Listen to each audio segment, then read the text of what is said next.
எப்படியாவது பல்ல கடிச்சிட்டு ஒரு 48 மணி நேரம் 48 ஹவர்ஸ் நம்ம ஓட்டோம்னா உலகத்திலேயே ரிச்சஸ்ட் மேன்ல 7th பிளேஸ்ல நீங்க இருப்பீங்க, 4th பிளேஸ்ல நான் இருப்பேன். ஐயோ ஜாலி, செம ஜாலி. என்னன்றீங்களா? சம்பளம் போட்டுருவாங்க. 1ஆம் தேதி லீவுனால 30ஆம் தேதி சாயங்காலமே எங்க ஆஃபீஸ்ல போட்டுருவாங்களே, ஜாலி ஏ. ஆனா அந்த 48 மணி நேரம் வரைக்கும் எப்படி தாங்க போறோம் அப்படின்ற ஒரு அபாய நிலைமை தான் இப்போ ஓடுனுக்குது. உங்களை மாதிரியே மாச கடைசியில் இருக்கிற பாலாஜியோட சட்ட சாயங்காலத்தில் நீங்க பென்றா இருக்கிறது 92.7 பிக் எஃப்எம்ல டேக் இட் ஈஸி. சும்மா போய் சொல்லுவேன்றீங்களா? ஆமா அங்கிள், நிஜமாலே 427 rupees வந்து என்கிட்டயும் பஞ்சமட்டை என்கிட்டயும் அக்கௌண்ட்ல இருந்தது. அதையும் என்ன பண்ணோம் அப்படின்னா வந்து நேற்றுக்கு வந்து நேபாள் பூகம்ப நிவாரண நிதிக்கு இமீடியட்டா கொடுக்கணுமேன்னு சொல்லிட்டு குத்துறோம். 400 ஒரு அமௌண்ட். அதை குத்து நீ 2 நாள் ரேடியோவில் வர சொல்றீங்களா? கரெக்ட் தான், அந்த அமௌண்ட்டே கிடையாது. இருந்தாலும் யாரோ ஒருத்தருக்கு பூகம்பத்தில் ஒரு தலைகாணி வாங்குறதுக்கு அது ஹெல்ப் ஆச்சுன்னா கூட அது யூஸ் ஆகும்ல. இப்போதைக்கு அதான் 2 நாள் கொடுத்துருவோம். சம்பளம் வந்ததுக்கப்புறம் செம்மையாக கொடுத்தது அதையும் வந்து உங்ககிட்ட சொல்லுவோம். ஓகே, இது கேட்டாது ஒரு குழந்தைய அப்பா நானும் கொடுக்கணும்னு சொல்லிச்சுன்னா அங்கே எங்கேயோ போய் ஹெல்ப் ஆகும்ல.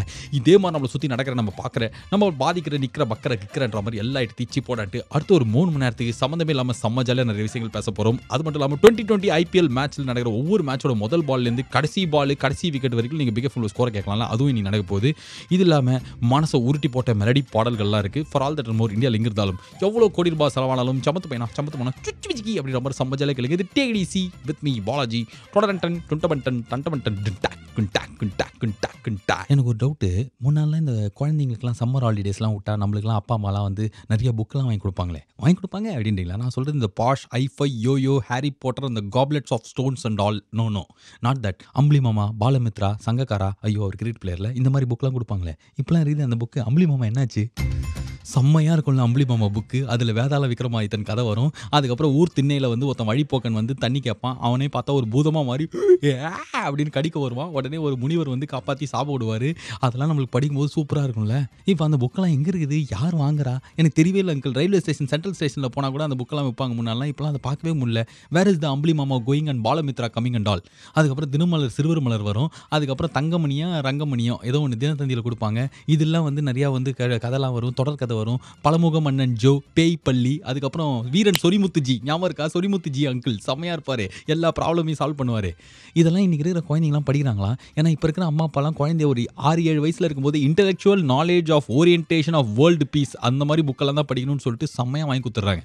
முக்கால்வாசி குழந்தைக்கு விக்ரமாதித்தன் அப்படின்னா தெரியாது, விக்ரமாதித்தா அப்படின்னா தெரியும். ஏன்னா இங்கிலீஷ் புக்கிலலாம் விக்ரமாதித்தா, வேதாள் இப்படிலாம் தான் போடுவோம். அது என்ன வேதாள், வேதாளம் தானே நம்ம படிப்போம். இப்போ ஒரு குழந்தை அங்கிள் எங்கள் ஆஃபீஸ்க்கு வந்துருது. யாரோ உங்கள் அம்மா வந்து ப்ரைஸ் வின் பண்ணிருக்காங்க ஏதோ டிக்கெட் படத்துக்கு. குழந்தைய கொண்டு வந்திருக்காங்க. கையில் பார்த்தா வேதாள் அண்ட் விக்ரமாதித் அப்படின்னு ஏதோ ஒரு புக்கு. அதை வாங்கி கொடுத்துருக்காங்க. இங்கிலீஷில் படிக்கிறது நல்ல விஷயம் தான்.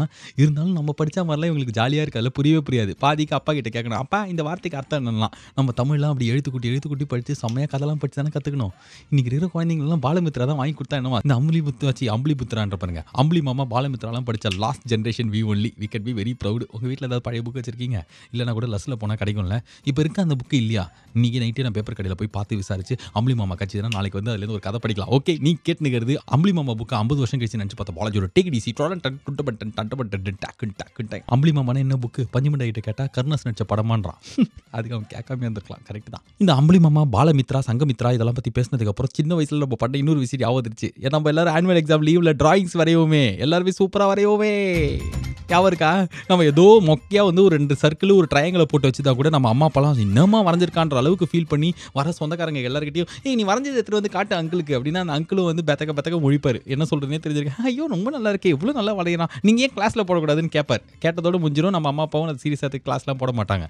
இருந்தாலும் நம்ம நல்லா வரைகிறோம் அப்படின்ற ஒரு நம்பிக்கை நம்மளுக்கே இருக்கும்ல. ஃபஸ்ட்டு என்ன அங்கிள் நீங்கள் வரைஞ்சிங்க? நீ யார் வரைஞ்சிங்களா? நான் தான் பாலாஜி, இது பிக் எஃப்எம். அதுக்கப்புறம் வேறு எதாவது சொல்லணுமே. இந்த நிகழ்ச்சியோட பேர் டேக் இட் ஈஸி என்ற நிகழ்ச்சி என்றால் ஓகே. என்ன தெரியுமா ஃபஸ்ட்டு வரைஞ்சதுன்னா ஞாபகம் இருக்கிறது எல்லா குழந்தையுமே இந்தியாவில் குறிப்பாக நம்ம ஊரில் பிறந்ததுன்னா இதை வரைஞ்சிருக்கோம். என்னென்னா மரத்தடி பள்ளிக்கூடம். ஒரு அரச மரம் மாதிரி ஒரு மரம் வரைஞ்சி அதில் ஒரு திண்ணையை போட்டு முண்டாஸ் கட்டி ஒரு சேரை வச்சுருப்போம். கீழே வந்து நிறையா குழந்தைங்களாம் உட்காந்துருக்கோம். இதை வரையாத குழந்தையே இருந்திருக்காது. எப்படி நான் வரைஞ்சதே இல்லைன்றீங்களா? அப்போ நீங்கள் கண்டிப்பாக ஒன்று வரைஞ்சிருப்பீங்க. என்னென்னா ஒரு குடிசை. அந்த குடிசை வீட்டுக்கு வாசலில் வந்து ஒரு போட்டு கட்டியிருக்கோம். எப்படி வீட்டுக்கு வாசல்லே போட்டுன்னு தெரியாது, ஆனால் போட்டு கட்டியிருக்கோம். சைடில் ஒரு பசுமாடு மூஞ்சி வண்டி அப்படின்ற மாதிரி இருக்கிற ஒரு பசுமாடு வரைஞ்சி ஒரு தென்னை மரத்தை வரைஞ்சி அந்த மாட்டை அதில் கட்டி போட்டு 2 பறவையை பறக்க விட்டு சூரியன் சூரியன் வந்து செம்மையா ஒரு ஷேப்ல ஒரு சூரியனை வரைஞ்சு அதில் அந்த ரேஸ்லாம் வந்து எல்லா இடத்துலையும் பரவும். அந்த 2 பறவை பறக்கும். இந்த டிராயிங் வரைஞ்சி இதுக்கு பெயிண்டிங் பண்ணியிருப்போமே, ஞாபகம் இருக்குதா? எங்கடா இந்த அடப்பட்டன்?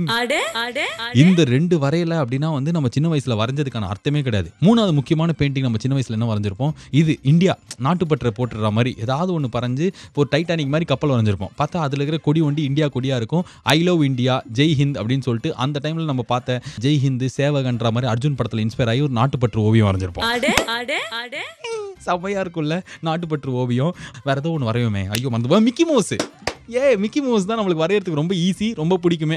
மிக்கி மவுஸ் வரைஞ்சி ரெட் கலர் ஸ்கெட்ச் பென்னு அது காலி ஆயிடுச்சு அப்படின்னா பின்னாடி அந்த மூடியை பல்ல வச்சு கடிச்சு அதுக்கப்புறம் உள்ள இருக்கிற அந்த பஞ்சை எடுத்து சச்சக்கு பச்சக்குன்னு பெயிண்ட் அடிப்போமே. ஸ்கெட்ச் பென்லாம் முன்னாடிலாம் வந்து கிடைக்கவே கிடைக்காது. அதுக்கப்புறம் தான் கொஞ்சம் டெக்னாலஜிலாம் வளர்ந்ததுக்கப்புறம் தனியாக ஒரு ஸ்கெட்ச் பென் ₹1.5 அப்படின்னு விற்க ஆரம்பிச்சாங்க. அதான் எனக்கு செம்ம யூஸ்ஃபுல்லாக இருந்தது. Black colour sketch, red colour sketch, green கலர்னு அதிகமாக யூஸ் பண்ணுறதுலாம் அங்கே காசு கொடுத்து வாங்கிக்கலாம். மொத்தமாக ஒரு பேக்கெட் வாங்கி கொடுத்தாங்கன்னா 2 நாளைக்கு நம்ம தூக்கமே வராது.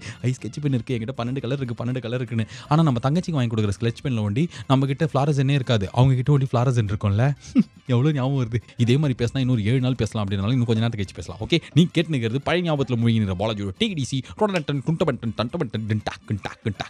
இதை நேற்று ஒரு வாட்டி சொன்னேன், இப்போ ஒரு வாட்டி சொல்லிடுறேன். இதுக்கப்புறம் ஒரு 473 வாட்டி சொல்கிறேன். எப்படி உத்தம வில்லன் பாட்டு திருப்பி வருது அதே மாதிரி தான் இருந்தாலும் இது ஒரு நல்ல விஷயம். ஓகே, 92.7 பிக் எஃப்எம்ல பாலாஜியோட டிடிசி கேட்டுன்னு இருக்கும்போது என்ன அப்படின்னா வந்து நேபாள் பூகம்பம் டிவியில் பார்த்துருப்போம், பேப்பர்லலாம் அதை பற்றி படிச்சிருப்போம்.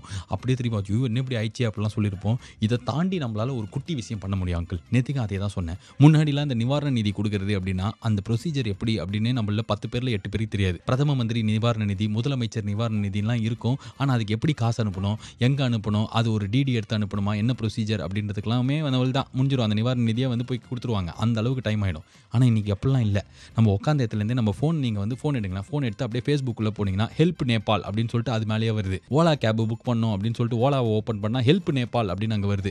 அப்படி இல்லை அப்படின்னா கூகுளில் போயிட்டு நேபாள் நிவாரண நிதி அப்படி ரிலீஃப் ஃபண்ட் அப்படின்னு போட்டாலே ஒரு 150 லிங்க் வருது. எல்லாமே official, authorised, government recognised NGOs இவங்கெல்லாம் கலெக்ட் பண்ணுற விஷயங்கள்.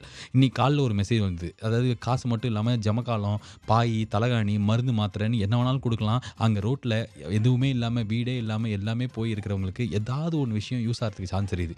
ஸோ ஹெல்ப் பண்ணுறதுக்கு நீங்கள் நிறைய அவென்யூஸ் இருக்குது. ஒரே ஒரு குட்டி விஷயம் என்னென்னா நம்மளுக்கு கொஞ்சோண்டு மனசு இருக்கணும். 2 நிமிஷம் தான் ஆச்சு அங்கிள். நேற்று வந்து இருக்கிற காசு கம்மினாலும் கொடுத்த காசு கம்மினாலும் அது கொடுக்கணும் அப்படின்னு முடிவு பண்ணதுக்கப்புறம் 2 நிமிஷத்தில் கொடுத்தாச்சு. அது ஒரு பெரிய திருப்தியாக இருந்தது. காசு கம்மி அப்படின்ற ஒரு கில்ட்டிலாம் இருந்தாலும் ஐயோ வந்ததுக்கப்புறம் வேணா இன்னும் கொஞ்சம் கொடுக்கலாம், நான் இப்போதைக்கு இது கொடுத்துட்டோமே அப்படின்ற மாதிரி. எதுவுமே இல்லாததுக்கு ஒன்று பெருசு தானே. நம்மளுக்கு யாருனே தெரியாதவன், சொந்தக்காரன் கிடையாது, நம்ம ஊரில் நடக்கல அப்படின்றதுனால அவங்களாம் மனுஷங்க எல்லாம் போயிடுவாங்களா?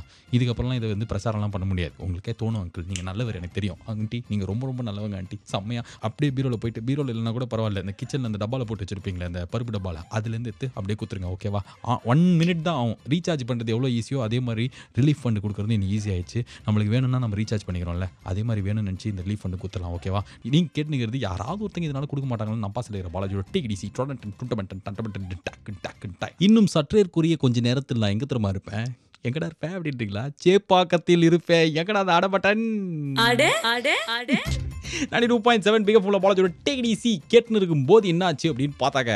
இங்கே டெய்லி டிவியில் மேட்சை பார்த்து ஸ்கோரை சொல்லும்போது நம்ம ஊரில் நடக்கிற மேட்ச் ஒண்டி நம்ம எப்படி போய் பார்க்காம இருக்கலாம்னு சொல்லிட்டு மனசுக்குள்ள ஒரு ஆதங்கம் இருந்துனே இருந்தது. அதுக்கப்புறம் என்னாச்சு அப்படின்னு பார்த்தாங்க. இன்னைக்கு மேட்சுக்கு செம்ம ஜாலியாக நானும் பஞ்சு மிட்டாய் ஜிங் சாக் சிக்கு சாக் சிக்கு சாக்குன்னு போகிறோம். அங்கே போயிட்டு கோணங்கி சேஷ்டெல்லாம் பண்ணுறோம். அப்போ தான் டிவியில் காட்டுவாங்கல்ல, அந்த மாதிரி காட்டும்போது அவங்க ஹாய் சொல்கிறேன், நீங்கள் என்ன பாருங்க அங்கிள். ஓகே, நிஜமால தான் போறியாடுறீங்களா? ஆமாம் அங்கிள். சென்னை வர்சஸ் கொல்கட்டா மேட்சை சேப்பாக்கம் ஸ்டேடியத்துலேருந்து உட்காந்து செம்மையாக அந்த வேர்வேல கதகதப்பில் உட்காந்தாலும் செம்மையாக வந்து ஓலா ஓலா ஓலான்னு அதுக்கு ஃபுட்பாலுக்கு தானே கற்றுவாங்க. இதுக்கு என்ன கற்றுவாங்க? டட்டன் அந்த மியூசிக் போடுவாங்க, பாட்டில் எடுத்து சவுண்டு போடுவோமே, அதெல்லாம் பண்ணி பார்க்க போகிறேன். கடைசியாக அந்த மேட்ச் பார்த்துட்டீங்களா? இதே ஐபிஎல் தான். ஒரு 2-3 வருஷத்துக்கு முன்னாடி ஒரு மேட்ச் போய் பார்த்தேன். செம்மையாக இருந்தது. என் பக்கத்தில் யாத்திரமா தோனி ஒய்ஃபு, அதுக்கப்புறம் வந்து நிறைய பிளேயர்ஸோட ஒய்ஃப்லாம் உட்காந்துருந்தாங்க. நான் எங்கள் அஸ்வின் அப்பா பக்கத்தில் உட்காந்து மேட்ச் வெட்டு கட்டியிருந்தோம். இந்த பால் விக்கெட்டு, இந்த பால் ரன் அப்படின்லாம் சொல்லிட்டு நான் போயிட்டு கிரவுண்ட்லேருந்து முடிஞ்சா அங்கேயே உங்களுக்கு ரேடியோவில் ஷோ பண்ணுறேன். ஆனால் நான் நிம்மதியாக வீட்டில் போய் மேட்ச் பார்க்குறேன்றீங்களா? ஓகே அங்கிள், நானும் அங்கே கிரவுண்டில் போய் மேட்ச் பார்க்க போகிறேன். ஆனால் நான் மேட்ச் பார்க்க போகிறதுனால மட்டுமே பிக் எஃப்எம்ல ஸ்கோர் இல்லாமல் ஆகிடாது. இன்னும் கொஞ்ச நேரத்தில் இந்த மேட்சோட டாஸ் போட்டதில் ஆரம்பிச்சு மேட்ச் முடிச்சு கடையை சாத்தி கல்லா கட்டுற வைக்கலும் ஒவ்வொரு பால் டீடைல்ஸ் ஆஃப் த டாக்குமெண்ட்ஸையும் நீங்கள் பிக் எஃப்எம்ல ஸ்கோரை கேட்டு தெரிஞ்சுக்கலாம். ஓகே, நான் கிரவுண்ட்லேருந்து உங்களை பார்க்குற வைக்கலும் உங்களுக்கு நீங்கள் நல்லா பார்த்துக்கோங்க, பக்கத்தில் இருக்கிறவங்களும் முடிஞ்சா பார்த்துக்கோங்க. And like see you next time. This is Balaj saying tada bye bye, good night, have a great night. சும்மாவே நம்மளுக்கு சென்னை, அதுவும் கல்கட்டா மாதிரி நம்மளுக்கு பிடிக்காத ஒரு டீம் ஆடுது அப்படின்னா என்னமா இருக்கும்ல. சம அந்த கௌதம் கம்பீர் மூஞ்சிலே போயிட்டு பொக்குன்னு குத்திட்டு வராங்க. மேட்ச் பால் சைன் பண்ணும்போது ஏன் சிரிக்க மாட்டேன் அப்படின்னு சொல்லிட்டு முறுக்குன்னு மூக்கு பிடிக்கிற மாதிரி கேட்குறோம். ஓகே.